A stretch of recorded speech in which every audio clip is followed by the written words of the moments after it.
بسم اللہ الرحمن الرحیم اعوذ باللہ من الشیطان اللعین الرجیم بسم اللہ الرحمن الرحیم وبہ نستعین انہ خیر ناصر ومعین رب اشرح لی صدری ویسر لی امری واحلل عقدۃ من لسانی یفقہوا قولی۔ ہماری بحث تعارض مستقر کے بارے میں ہو رہی ہے کہ جہاں پر جمع عرفی کرنا ممکن نہیں ہے۔ اب یہاں پر بحث اس میں ہے کہ ہمارے پاس دو روایات موجود ہیں کہ جو دونوں ہم پلہ ہیں اور دونوں میں سے کسی ایک کے اندر اضافی خوبی بھی موجود نہیں ہے، یعنی کوئی ایسی چیز موجود نہیں ہے کہ جہاں پر ہم دو متعارض روایتوں میں سے کسی ایک کو دوسری پر ترجیح دے سکیں۔ بس دونوں کیا ہیں؟ ہم پلہ ہیں، دونوں مساوی ہیں، دونوں برابر ہیں۔ ابھی تک ہم جو روایات پڑھ رہے تھے وہ یہ تھی کہ کچھ ایسی روایات ہمارے پاس موجود ہیں کہ جو بتاتی ہیں کہ یہاں پر فقیہ کو اختیار حاصل ہے کہ ان دو روایتوں میں سے جس کو چاہے لے لے اور دوسری کو چھوڑ دے۔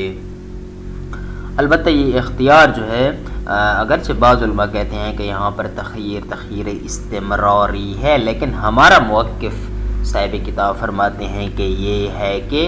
یہاں پر تخییر بدوی ہے کہ اگر ایک دفعہ اختیار کر لیا تو پھر دوبارہ اس کو حق حاصل نہیں ہے کہ وہ دوسرے مقام پر دوسری روایت سے تمسک کرتے ہوئے اس پر عمل کرے۔ کیوں؟ وجہ بھی ہم نے عرض کر دی کہ چونکہ یہاں پر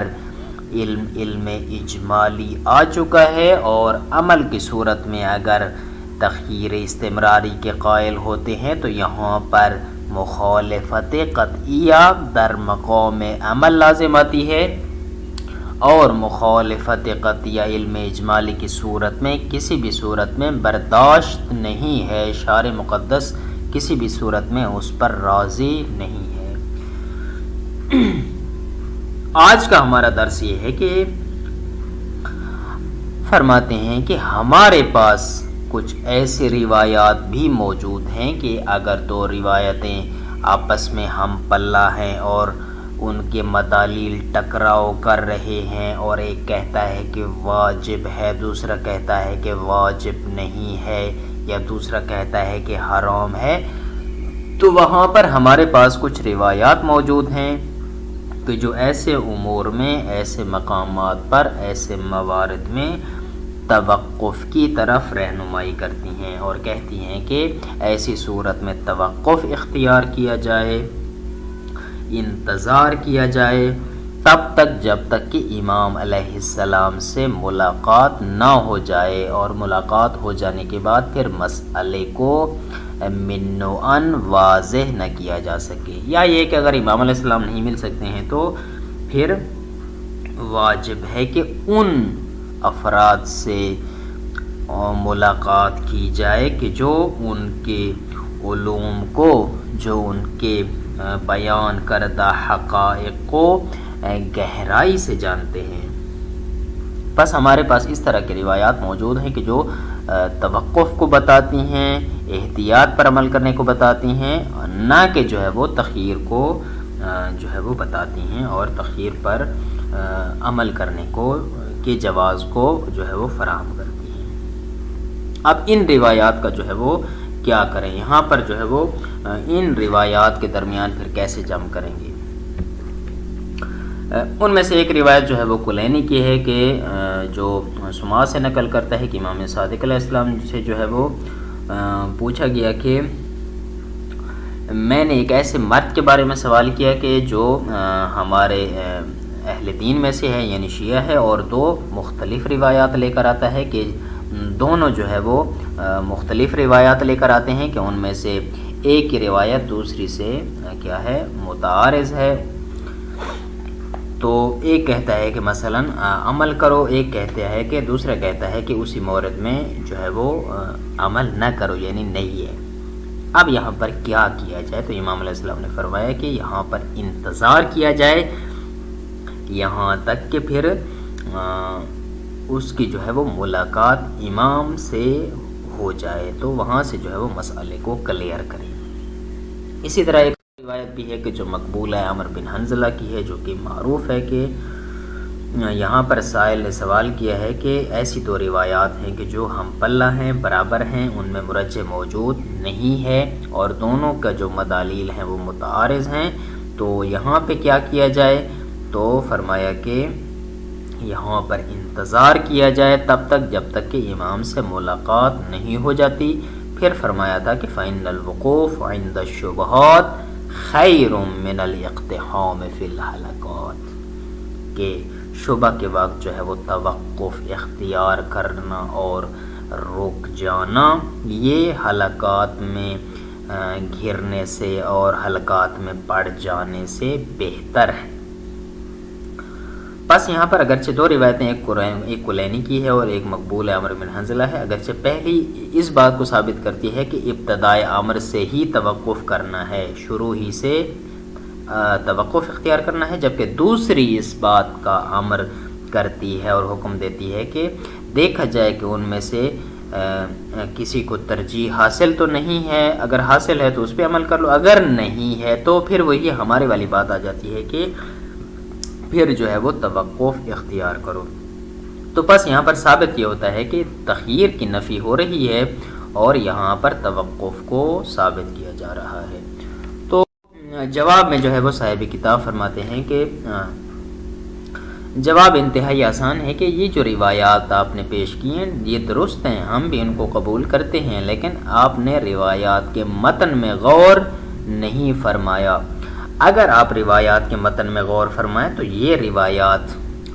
فقط اس مورد کو بیان کر رہی ہیں کہ جب امام علیہ السلام موجود ہوں اور ان سے ملاقات کرنا بھی ممکن ہو، یا ایسے افراد موجود ہوں کہ جو ان کے اصحاب میں سے ہوں کہ جو ان کے علوم کو گہرائی سے جانتے ہیں اور ان سے ملاقات کرنا اور ان سے مسئلے کو دریافت کرنا اور موضوع کو واضح اور کلیئر کرنا ممکن ہو۔ ان روایات کا تعلق اس مقام اور مورد سے ہے، لیکن جس مورد کی ہم بحث کر رہے ہیں، جس متعلق ہم جو ہے وہ گفتگو کر رہے ہیں، وہ یہ ہے کہ امام علیہ السلام کی ذات بھی موجود نہیں ہے اور کسی ایسے شخص سے ملاقات کرنا بھی ممکن نہیں ہے، یا یہ ہے کہ ممکن تو ہے لیکن وہاں پر اس انداز میں خرچ اٹھانا پڑتا ہے کہ جو ہمارے بس سے باہر ہے، یا مثلا خرچ تو ہمارے پاس موجود ہے لیکن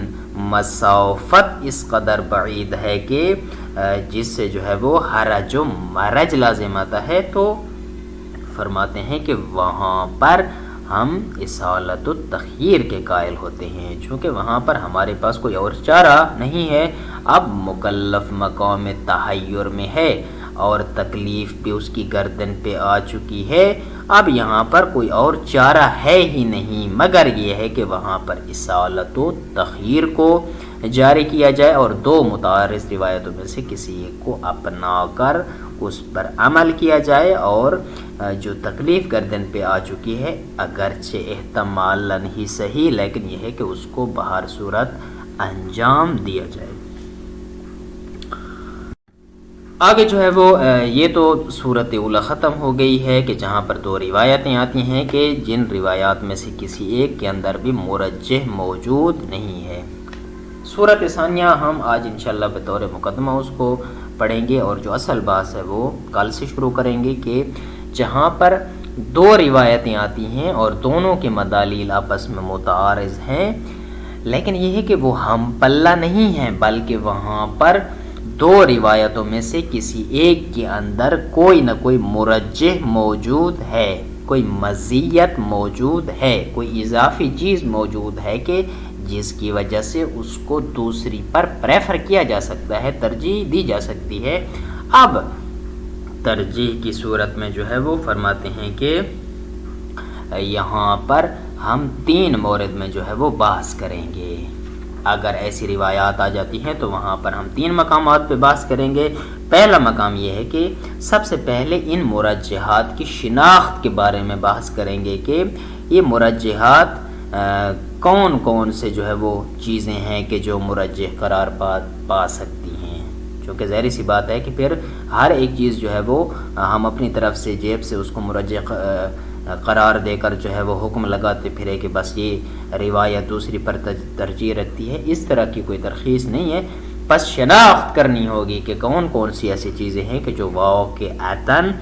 مرجح قرار پا سکتی ہیں۔ دوسری یہ ہے کہ اب ثابت ہو گیا ہے کہ ٹھیک ہے چلو 2 روایتوں میں سے ایک کے اندر واقعتاً مرجح موجود ہے،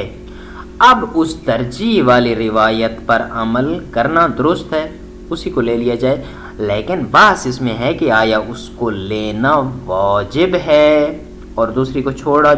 حتماً چھوڑنا ہے، یا یہ ہے کہ نہیں بلکہ یہاں پر بھی وجوب نہیں ہے، یہاں پر بھی جو ہے وہ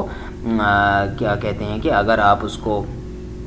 نہیں بھی لیں گے تو اس نہ لینے میں کوئی مسئلہ نہیں ہے، تو آیا یہاں پر مرجح والی روایت پر عمل کرنا واجب ہے یا واجب نہیں ہے۔ تیسرے مورد میں جو ہم بحث کریں گے وہ یہ ہے کہ کیا یہ جو روایات کے اندر نصاً مرجحات کی طرف اشارہ کیا گیا ہے اور ان کی تشخیص کی گئی ہے اور کہا گیا ہے کہ یہ مرجحات ہیں کہ جو واقعتاً مرجح بننے کی صلاحیت رکھتے ہیں، کیا فقط وہی مرجحات شمار ہوں گے کہ جو روایات کے اندر آئے ہیں یا نہ، بلکہ ان سے تعدی کی جا سکتی ہے اور کچھ دیگر چیزیں بھی ہیں کہ جن کو مرجحات قرار دیا جا سکتا ہے۔ تو بس یہاں پر ہم یہ 3 طرح کی یہاں پہ بحثیں کریں گے۔ ترجمہ اس کا انتہائی آسان ہے کہ فرماتے ہیں ما ہوا مرجع الروایات العامرۃ بالتوقف، کہ فرماتے ہیں کہ جو روایات توقف کا حکم دیتی ہیں ایسے موارد میں ان کا مرجع کیا ہے۔ ہناک روایات تأمر بالتوقف والصبر الی لقاء الامام، فرماتے ہیں کہ ایسی ہی جگہ پہ کہ جس میں ہم بحث کر رہے ہیں کچھ روایات ایسی ہیں کہ جو توقف اور صبر اور انتظار کا حکم دیتی ہیں کہ تب تک انتظار کیا جائے جب تک امام علیہ السلام سے ملاقات نہ ہو، او میں یا مثلا اس بندے سے ملاقات نہ ہو کہ یخبر بحقیقت الحال، کہ جو ہمیں حقیقت حال سے باخبر کرے، من بطانت علومہم، چونکہ وہ ان اہل بیت علیہ السلام کے علوم سے گہرائی سے واقف ہے۔ وما کیف یکون تکلیف و تخیر بین الخبرین المختلفین، پس ان روایات کے ہوتے ہوئے کیسے کہا جا سکتا ہے کہ یہاں پر 2 مختلف روایات کے درمیان تخییر کا حکم ہے، یہ کیسے کہہ سکتے ہیں؟ کون سی روایات ہیں؟ پہلی روایت روا الکلینی عن سماعت عن ابی عبداللہ علیہ السلام، کلینی روایت کرتے ہیں سماع سے کہ سماع نے پوچھا امام صادق علیہ السلام سے کہ سألتہ عن رجل اختلف علیہ رجلان، میں نے ایک ایسے بندے کے بارے میں سوال کیا کہ جس کو ایسے 2 مردوں سے اور ایسے 2 اصحاب سے روایات ملی ہیں کہ جو ان کے اپنے اہل دین سے ہے، یعنی شیعہ ہے، فی امرن، ایک ایسے امر کے بارے میں 2 روایات وہ لے کر آئے ہیں کہ کلاہما یروی ہے، کہ جس امر کے بارے میں دونوں نے روایات کو نقل کیا ہے، یعنی شیعہ بھی ہیں نقل کرنے والے، سیکہ بھی ہیں، اور ایک ہی مورد کے متعلق انہوں نے 2 روایات کو نقل کی ہیں۔ احدہما یامر باخذہ، کہ ان 2 اصحاب میں سے ایک یہ کہتا ہے کہ وہاں پر آپ اس کو لے لو، یعنی اخذ کا امر جو ہے وہ کرتا ہے، والآخر ینہا عنہ، جبکہ دوسرا جو امام علیہ السلام سے روایت کر رہا ہے وہ کہتا ہے کہ امام علیہ السلام کو ایک فرما رہے ہیں کہ اس سے نہیں ہے، یعنی رک جاؤ۔ کیف یصنع، اب یہ بندہ کیا کرے گا؟ تو قال، امام علیہ السلام نے جواب میں فرمایا کہ یرجع ہو، فرماتے ہیں کہ وہ انتظار کرے گا، حتی یلقا من یخبرہ، تب تک جب تک کہ اس کی ایسے بندے سے ملاقات نہ ہو جائے کہ جو اس کو حقیقت حال سے باخبر کرے. فَهُوَ فِي سِعَةٍ حَتَّى يَلْقَاهُ پس ایسا بندہ جو ہے وہ جب تک امام علیہ السلام سے ملاقات نہ کر لے وسعت میں ہے. وسعت میں ہے کا مطلب یہ ہے کہ وہ توقف اختیار کرے اور اس پر فعلاً کوئی تکلیف نہیں ہے، یعنی انتظار کرے گا. اسی طرح اور ایک روایت ہے کہ جو وفی مقبولت عمر بن حنظلۃ المعروفۃ حینما انتہى السائل الی مساوات الخبرین فی المرجحات، فرماتے ہیں کہ عمر بن حنظلہ کی ایک معروف روایت ہے کہ جہاں پر سائل نے جو ہے وہ امام علیہ السلام سے سوال کیا ایسی دو خبروں کے بارے میں کہ جو مرجحات کے اعتبار سے کیا ہیں، مساوی ہیں، یعنی دونوں میں جو ہے وہ مرجح موجود نہیں ہے. قال تو فرمایا اذا کان ذالک جب ایسی روایات دو مل جاتی ہیں کہ مرجح موجود نہیں اور دونوں کا حکم مختلف ہے،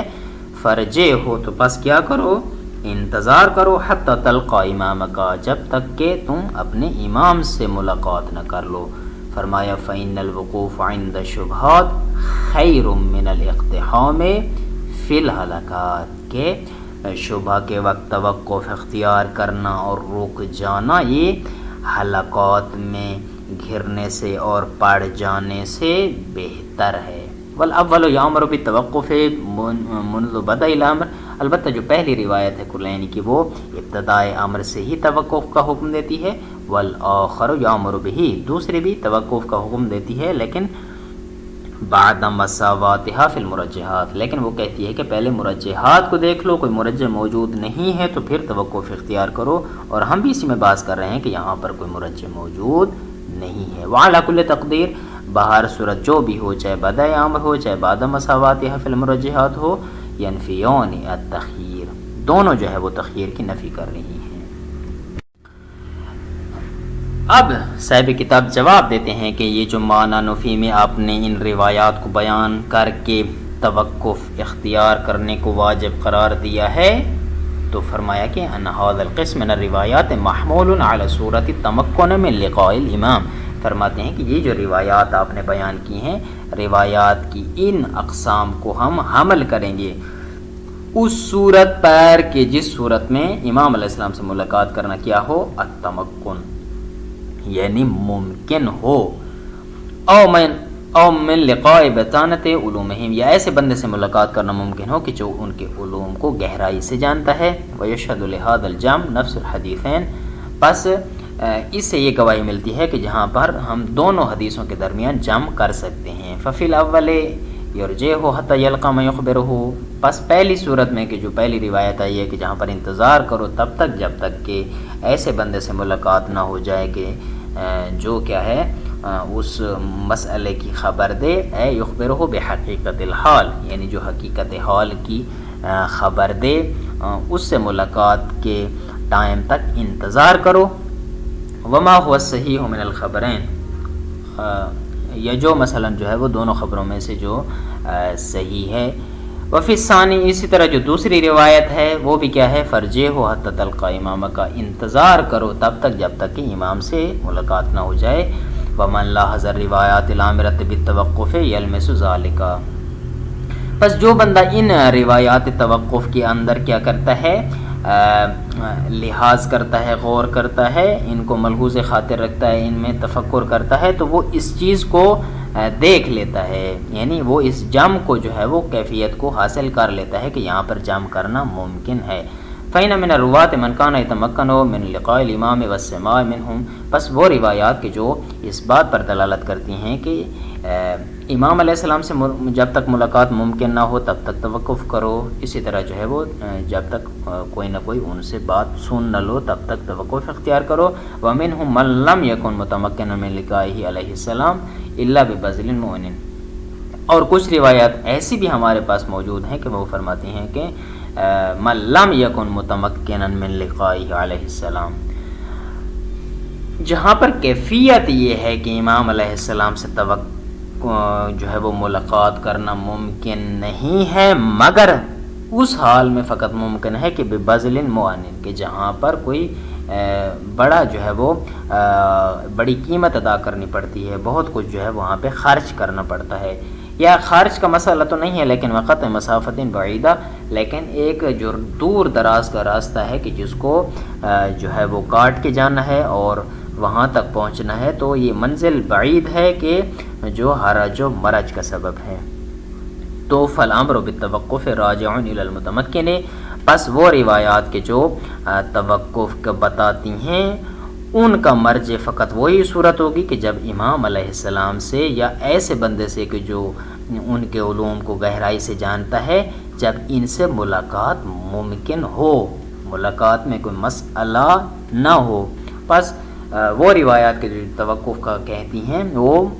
ملاقات کے ممکن ہونے کی صورت میں ہے، والامر بالتخیر الی الثانی، لیکن جن روایات کو ہم نے آپ کے سامنے پیش کیا ہے اور کہا ہے کہ آپ کو اختیار ہے، وہ اس کا تعلق وہاں ہے کہ جہاں پر امام علیہ السلام سے ملاقات کرنا ممکن نہیں ہے۔ الصورۃ الثانیہ الخبران متعارضان غیر متکافئین، دوسری صورت کے بارے میں انشاءاللہ ہم پڑھیں گے کہ جہاں پر دو متعارض خبریں ہوتی ہیں لیکن ہم پلہ نہیں ہوتی ہیں، یعنی کسی ایک میں مرجع موجود ہوتا ہے۔ اذا کان هناك خبران او اخبار متعارضہ، جب وہاں پر دو خبریں ہوں یا بہت ساری روایات ہوں، ويكون لاحدهما ترجیح علی الاخر، اور ان میں سے کسی ایک کو دوسری پر ترجیح بھی حاصل ہو، فيقع الكلام في الامور الثلاثه، تو وہاں پر تین امور میں بحث کریں گے۔ پہلی کہاں التعارف على هذه المرجحات، کہ ان مرجحات کی شناخت کے بارے میں بحث کریں گے کہ وہ کون کون سے ہیں۔ دوسری بحث کریں گے کہ حل الاخذ بذی المزیت واجب اور راجح، کیا جس کے اندر مرجح موجود ہے اس کو لینا واجب ہے یا نہ بلکہ فقط راجح ہے۔ تیسری بحث کریں گے کہ حل یقتصر علی المنصوص من المرجحات او یتعدى غیرہ، کیا فقط وہ مرجحات کو جو روایات کے اندر آئے ہیں فقط انہی پر انحصار کیا جائے گا یا نہ بلکہ ان کے علاوہ آگے بھی ہم جا سکتے ہیں اور کچھ اور چیزوں کو بھی ہم بطور مرجح لے سکتے ہیں۔ وَلِتَنَاوَلِ الْبَحْثِ فِي كُلِّ وَاحِدٍ مِنْهَا، انشاءاللہ ہم ایک ایک کے بارے میں چل کر بحث کریں گے۔ صلی اللہ علیہ سیدنا محمد وآلہ۔